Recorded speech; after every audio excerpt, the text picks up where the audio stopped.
My mother was diagnosed with terminal cancer and given a 6-month prognosis. She wished to spend her final days with her family, so I discussed moving her in with my husband. He flippantly responded, "Sure, if it's in the storage shed." Her wish never came to be before she passed away, and I was left in deep sorrow. To my surprise, my husband was then diagnosed with terminal cancer. When he expected me to take care of him, I couldn't hide my anger. He had ignored my mother's plight, but when it was his turn, his attitude was completely different. Outraged by his selfishness, I decided to take a stand. My name is Susan. I'm a 60-year-old housewife. Though I say housewife, I just recently took early retirement. Though it may sound strange to say so myself, until recently, I was a high-powered career woman. Though I wasn't blessed with children, I worked hard, juggling my job and household chores. But it seems I'm the only one who sees it that way. My husband, George, thinks differently. George is 3 years older than me. I got married when I was 25 through a blind date. My father used to run a small subcontracting factory, but due to economic downturn, it fell into poor management. To keep the factory afloat, my father had chosen to merge it with the company that placed the orders. That company's president's son is my husband. In other words, ours was a marriage of convenience. George was rumored to be living off his parents' coattails and seemed to have been told by others to settle down early. As for me, I was desperate to keep my father's company afloat, so I didn't really mind. Because of these circumstances, our relationship as a couple had been rather cold from the very beginning. I believe one of the reasons we couldn't build a good relationship was George's typical male chauvinism. In an era when it was natural for women to become housewives after marriage, I chose to keep working. "It's your freedom to work, but of course, you'll also take care of the house," he said. "I know that," I replied. For over a decade, I've been juggling work and household chores, but George took it for granted, and I have no memory of him ever showing gratitude. On the contrary, he complained about whatever I did. For example, one day when I served him tea after coming home from work. "Don't you have coffee instead of tea?" he asked. "I do, but it's instant coffee." "Do you think I'd drink something as common as instant coffee?" "It figures, you only graduated from high school. Hurry up and buy some from a cafe near the train station." George graduated from a prestigious private university and would sometimes look down on me like this. I've gotten used to it, so I don't talk back. "Understood, I'll go get it," I replied, just as he said. Another time, when I served grilled fish for dinner. "Don't you have meat instead of fish?" he asked. "It would take some time to make it though." "Then remake it, I'll take a bath first." Living like this, it's no wonder we're referred to as a couple in name only. However, we didn't really have a reason to split up, so we've continued our married life until now. Recently though, a new problem has arisen. It all started with the existence of a woman named Sarah, who is George's younger sister. Sarah, 8 years younger than my husband, seemed to have gotten a divorce and rolled into our home. I had no right to object, and with George's decisive say-so, it was decided that we would live together, which turned out to be the beginning of hell. Sarah, resembling my husband, had a selfish and haughty personality. Since I became a housewife, I've spent more time at home, so inevitably, I see Sarah more often. Being unable to avoid her because of work-related reasons, it troubled me. "Hey, Susan! My favorite clothes are all wrinkled. Guess you commoners can't even do laundry properly, huh?" Well, what am I supposed to do? I was so shocked by the amount of complaints about housework, which was just as bad as my husband's, I couldn't even respond. "Look at that face of yours, despite being a commoner. Iron my clothes already." All right. Did she forget that she was living here as a guest? It was a daily occurrence for Sarah to treat me like a servant. "Susan, you're free today, aren't you? I want to go shopping. Can you let me use the car? I have some things to buy too, so I don't mind." If I talked back to her here, it would just cause trouble. This was because there was a precedent. Whenever Sarah was displeased with something, she seemed to report it to George immediately, and I often got scolded by him. Not just about things that displeased her, but she also reported things that didn't happen, as if I was harassing her, which was causing me distress. The reason wasn't clear, but apparently, Sarah loved George very much and seemed to despise me. Trying to avoid being nagged at all times was mentally draining, and it was stressful to think that this life would continue forever, but I wanted to live a peaceful retirement life without causing any troubles. For now, I kept silent and did as I was told. After I dropped Sarah off at the shopping mall, during my own shopping, my smartphone rang. I received a call from an unfamiliar number. And as I answered it suspiciously, "Hello? Is this Susan Harris? Please come to the Liberty General Hospital immediately. Your mother has been urgently transported." My mind went blank at the sudden contact, and while I was lost for words, it seems a passerby found her collapsed in your home's yard and reported it, the person on the phone told me. My mother, Margaret, turned 85 this year. After my father's company merged with my husband's, he unexpectedly passed away, leaving my mother to raise me on her own. Having no siblings, my mother is my only blood relative. When I heard that she had collapsed, I couldn't keep my composure. Last New Year's, when I visited her in the apartment where she lives alone, she seemed so lively. Just as I was about to rush to the hospital, I received a call from Sarah. "Hey, Susan! Where are you right now? I've finished shopping, come and pick me up." "I'm sorry, it seems like my mother suddenly collapsed. I have to go to the hospital right now. Can you manage to get home on your own?" "What? You're just going to leave me alone? I'm sure it's nothing serious, so don't worry. Don't joke around. I'm going to the hospital anyway." While feeling frustrated with my sister-in-law who wasn't worried at all, I ended the call abruptly. I rushed to the hospital as told. When I arrived at her room, my mother had already regained consciousness. Her face, which I hadn't seen in a while, seemed a little thin. As I stood in front of the hospital room door, she noticed me and gave me a smile. Seeing her expression, I felt a sudden relief and my body felt lighter. "I'm sorry for worrying you. When I heard that you had collapsed, I freaked out. I was gardening in the yard and next thing I knew, I had fallen over. I guess I'm getting old, huh? I'm glad it's not more serious. But please take care of yourself." Looking at my mother's usual cheerful demeanor, I felt reassured, but I also realized that her age was starting to show. After that, she decided to be hospitalized for a precautionary examination. With everything going on with Sarah and my own problems, I didn't have the energy to worry about my mother. Just when I thought I had to be more mindful of her, this happened. A week after my mother collapsed. When I went to visit her as usual, she told me something. "The result of the detailed examination showed that I have terminal cancer. It's already spread to various places and my life expectancy is about half a year." "What? That can't be." "They suggested that I receive palliative care at this hospital, but if there's no chance of survival, I want to spend my remaining time with my family." My mother spoke in a calm tone, but I couldn't digest the situation and couldn't find the words to respond. I was desperately trying to hold back my tears.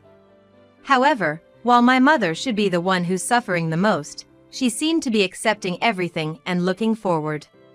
Seeing her face, I slowly began to understand the situation. And I started to think about what I could do for her in the little time we had left. "All right. I'll talk to George about living together with you." "Thank you." That evening, when George finished eating dinner, I said, "I have something to talk about." "What is it?" "You need to talk about it now?" "I went to the hospital today, and they found out that my mother has terminal cancer. It seems like she only has about half a year left." I had acted strong in front of my mother, but as I remembered the conversation from earlier, I felt the tears welling up again. So? What do you want me to do about it? My husband George fiddled with his smartphone in a way that left me unsure whether he was listening or not, but I continued nevertheless. Mom says she wants to spend her last days with her family. She won't be a burden, so is it okay if she lives with us in our house? Huh? What are you talking about, Susan? That's impossible, obviously. Excuse me? I was momentarily taken aback by his unexpected response. Didn't you hear me? I said it's impossible. Why not? I'll take care of Mom. I don't see any problem with that. Why should we live with someone who could kick the bucket any moment, huh? Isn't the hospital going to provide palliative care? She can be taken care of there along with other old folks, right? I agree with George. I wouldn't want to spend even a second with someone who's about to die. Suddenly, Sarah butted in. It seemed like she was still holding a grudge for being left at the mall. I felt my blood boil at their callousness. Well, if you insist, we have a small shed that's okay for her to stay in. Great idea, George. That's not fair. I was desperate for them to take me seriously, but instead, they brushed me off like I was some kind of joke. What were they thinking? I'd put up with their antics before, but this was the last straw. I clenched my fists, struggling to suppress the urge to lash out. I've said it before, she won't be a burden. I'll take care of everything and she can stay in my room. That's not the point. Yeah, we already have one shabby old person around here. We can't even think about adding another. It'll suck the life out of us. That's hilarious. Talking to them was pointless. My heart was a mess, filled with hatred and anger towards them. I stormed out of the house, and before I knew it, I was standing in front of the hospital where my mother was admitted. I was torn about how to relay what they had said, but it seemed like I had to tell her the truth. As I entered her room with a heavy heart, she smiled at me. It didn't work out, did it? How could you know that? You've never been good at hiding things. I can tell just by looking at you. I'm sorry for putting you through this.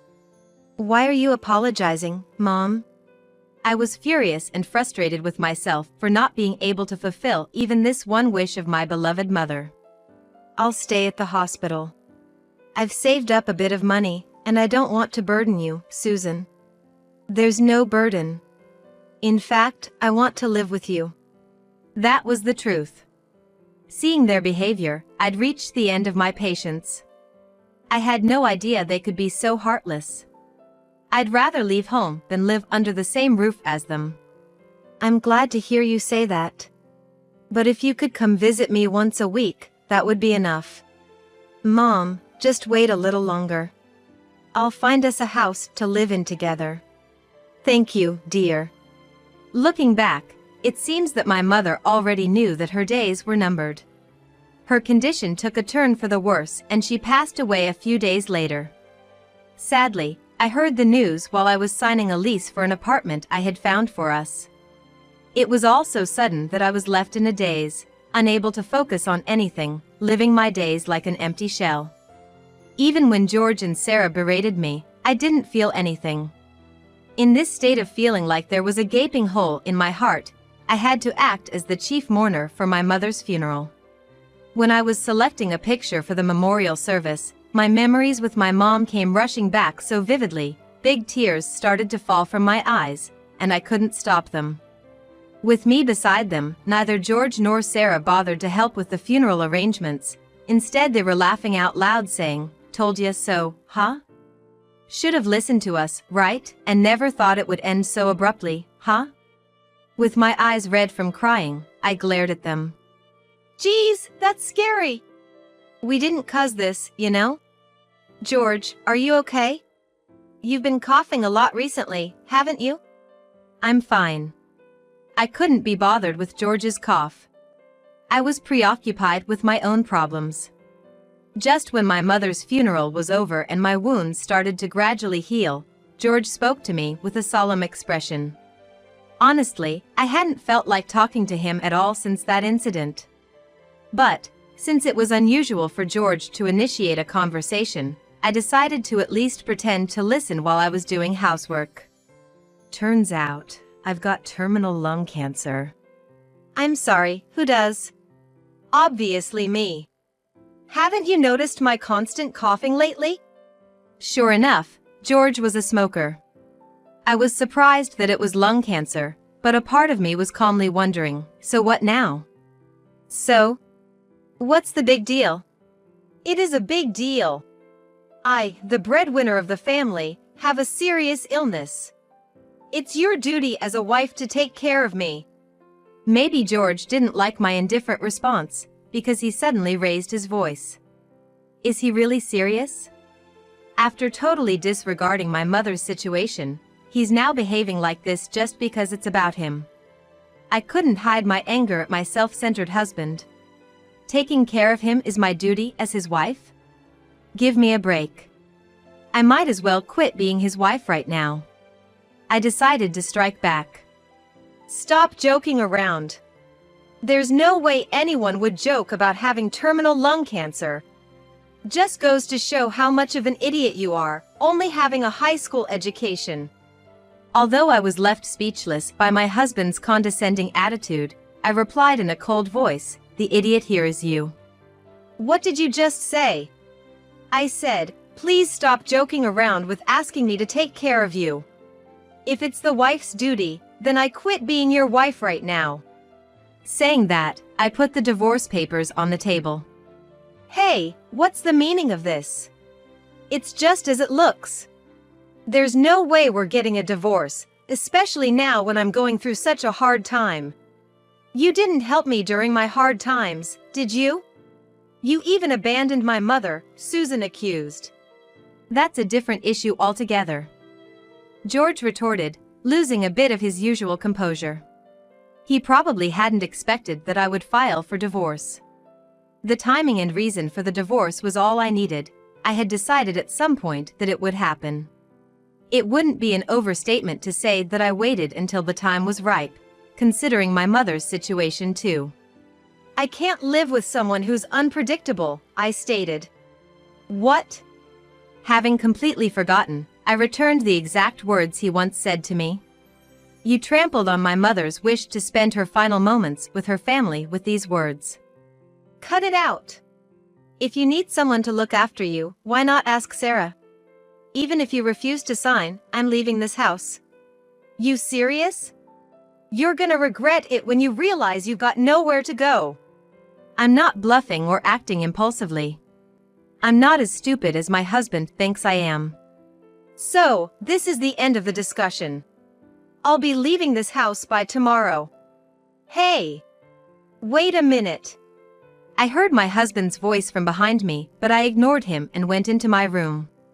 The next day, as I declared, I packed my belongings and left the house. My destination was a rented apartment I contracted for living with my mother. When I received the keys from the real estate agent and entered the room, I felt a pang in my chest thinking it was supposed to be a place to live with my mother. As soon as the moving company had delivered my belongings, the first thing I did was to retrieve my mother's photo from one of the cardboard boxes. I set it up in the sunniest spot in the room and adorned it with her favorite flowers.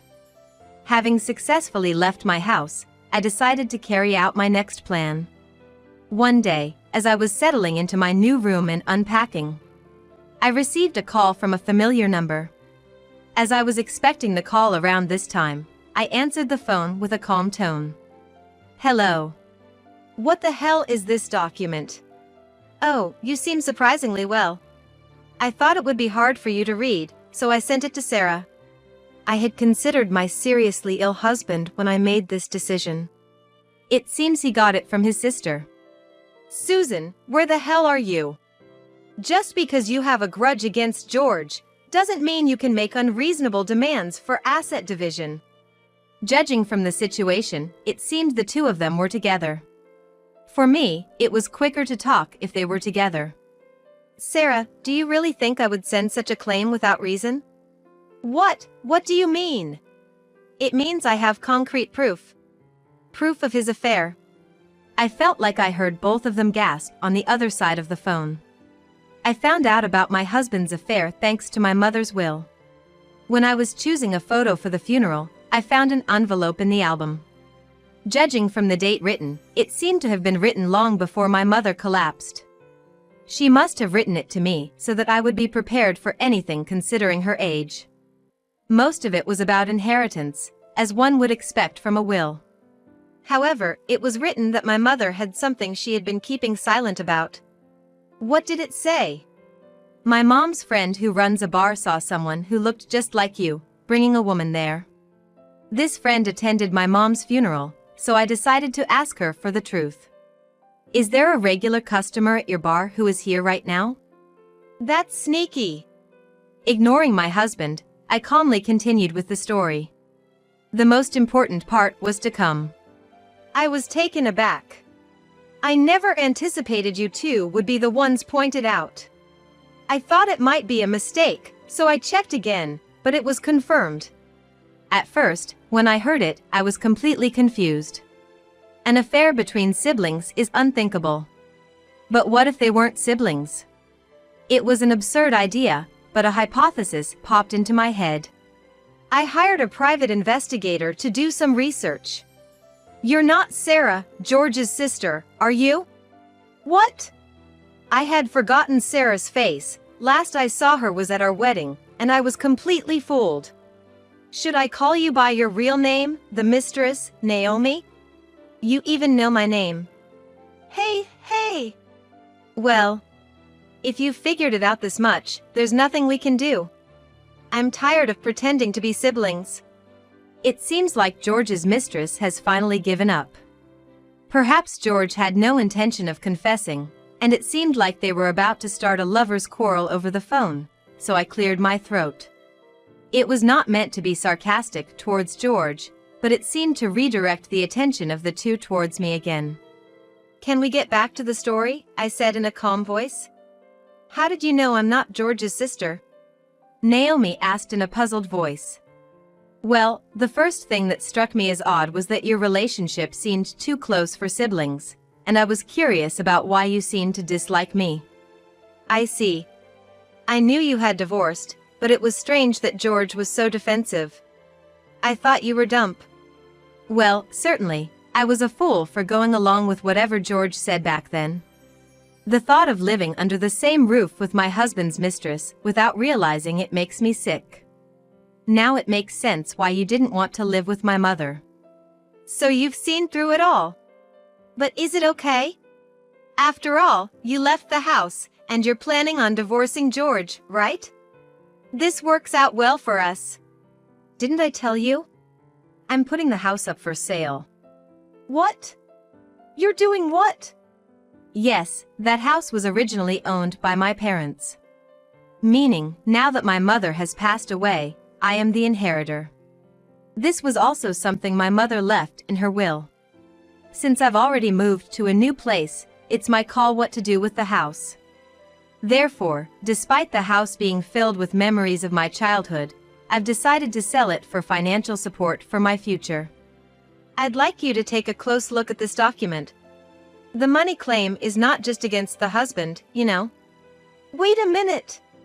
It's jointly signed. Well, if I'm going to divorce you, you'll have to pay the price. Hold on. I have hospital bills and surgery costs coming up. I can't possibly afford this amount. What am I supposed to live on if the house is sold? You plan to leave us out on the streets? Can't we calmly discuss this? I wonder where there's room for a calm discussion. At last realizing their position, the two began to wail. Yeah, that's right. We'll come to your place. Please, let's discuss this calmly. I'll even apologize for what happened in the past. Susan, can you tell us where you are? We want to meet and apologize. Even if you apologize, it doesn't mean my mother is coming back. Live happily ever after and don't ever contact me again. No. I could picture the two of them breaking down in tears on the other end of the line, but I hung up without giving them a chance to speak. After that, I heard through the grapevine that my ex-husband, George, had to be hospitalized. Despite all his mockery, he's now receiving palliative care in a shared room with others suffering from the same illness. Apparently, it's challenging for him to work, and he's stretching his limits just to pay his medical bills. The payments for my damages seem to be on hold for the time being, but it seems that George's company decided to step in. Incidentally, the reason George had to be hospitalized was because he was abandoned by the woman he was having an affair with. It seems that even the mistress found it bothersome to care for George. Even though she abandoned George, it doesn't mean that the mistress's damages payments are nullified. It's a considerable amount for her current job, so she seems to be working tirelessly day and night. You could say it's a punishment for treating me like a slave and living in leisure.